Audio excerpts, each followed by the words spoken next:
It started at the airport carousel. Daniel had been awake for almost 20 hours. Delayed flight. Turbulence. A crying baby too rose behind him the entire time. He just wanted his suitcase and his bed. The black luggage rolled toward him. Same size. Same brand. Even the same slightly scratched corner. He grabbed it without thinking and headed out. He didn't notice the mistake until he was already home. The zipper felt different. He paused. Opened it. Inside was not his neatly folded business shirts and gym clothes. Inside was glitter. And feathers. And what looked suspiciously like 3 pairs of bright red high heels. Daniel stared into the suitcase like it might explain itself. He checked the luggage tag. Not his name. Not even close. He grabbed his phone and called the airline. Long-hold music. Automated voice. Your estimated wait time is 42 minutes. He hung up. Then his phone buzzed. Unknown number. Hi.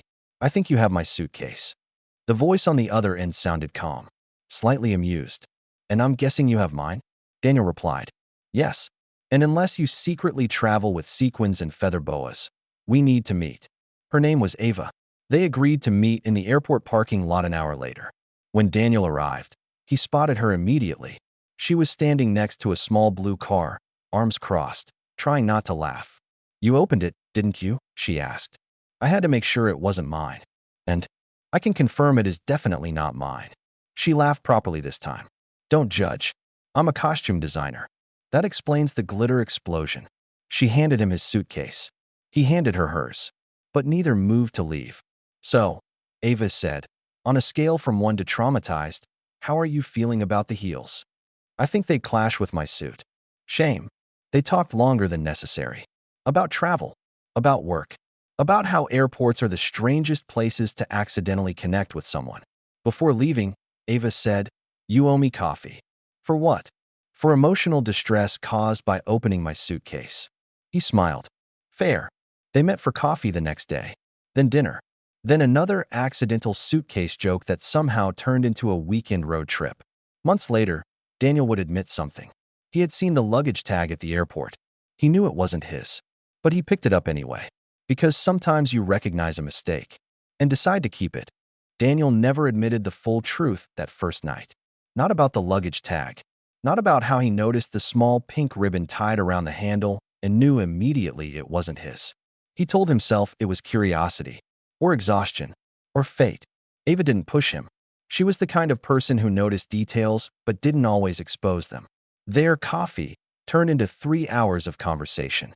She talked about building entire worlds from fabric and thread, about how costumes change how people stand, how they move, how they feel.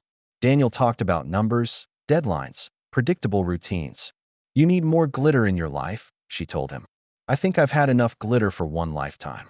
She disagreed. 2 weeks later, she invited him to a rehearsal at the small theater where she worked. He sat in the back row watching actors transform under lights and layers of carefully designed clothing. Ava moved confidently across the stage, adjusting hems, pinning fabric, stepping back to evaluate. He saw her differently there. Not just the woman with the wrong suitcase, but someone building magic quietly. After rehearsal, she dragged him backstage and held up a jacket. Try it on. It was bold. Deep blue velvet with gold trim. I can't wear this.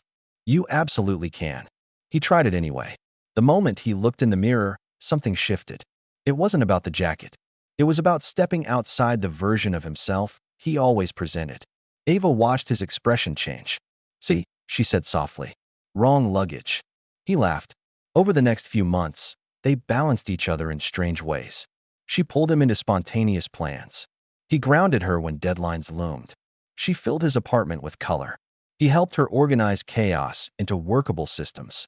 One evening, while unpacking groceries, Daniel finally said it. I knew. Knew what? Ava asked. That it wasn't my suitcase. She paused. I figured. You did. You don't strike me as careless. So why didn't you call me out? She shrugged lightly. Because sometimes people pick up the wrong thing on purpose. He stepped closer. And are you glad I did? She smiled slowly. Yes. Months later, they traveled together. At the airport carousel, Daniel watched as identical black suitcases rolled past again. He glanced at Ava. She raised an eyebrow playfully. Don't even think about it. He grinned. I won't. But as he grabbed their luggage, this time labeled clearly, correctly, he realized something. The mistake hadn't been the suitcase. It had been the life he was living before he chose it. And sometimes, the right story starts when you carry the wrong bag home.